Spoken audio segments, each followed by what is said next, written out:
Hey everybody. All right, so I'm going to show you where my OCD type A comes in handy, and maybe you can take some of this for your own house, but I'm trying to empower the boys to really pack their lunch this year. Not that they didn't before, it was just on me that I always wanted to make sure they had a healthy option. So I created this worksheet.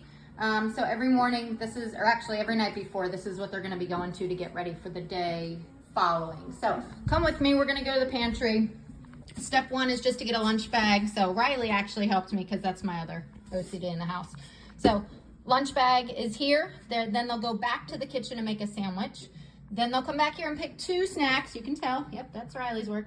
2 snacks from the pantry. We have those sitting there in this little old school cookie jar. There's some pretzels and goldfish bags.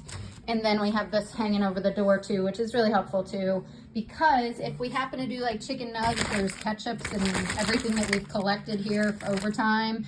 And I also have these disposable, they're not disposable, these are reusable forks and spoons. And then if we ever have any from like takeout, there they are too. So then they get their 2 snacks, then they come back to the fridge, this is really cool. And I just ordered these off Amazon, you guys. So this is just to make sure they have healthy options, because that was my issue. So 1 tray is fruit. So every Sunday or Saturday or Sunday, I'll be cutting up some fruit. So there's grapes, strawberries, and blueberries in there. And then some veggies, which green peppers and a whole lot of cucumbers. So just giving them some healthy options. So remember, they have to take 1, make your sandwich, take 2 snacks, pick something out of the fridge trays, and then put everything together and add a napkin and put it in the fridge and put a water bottle so they come back. There's the napkin, there's the water bottles that we have available. I need a few more water bottles, but anyway, so that's the setup. So I hope that you can take some of that for your own.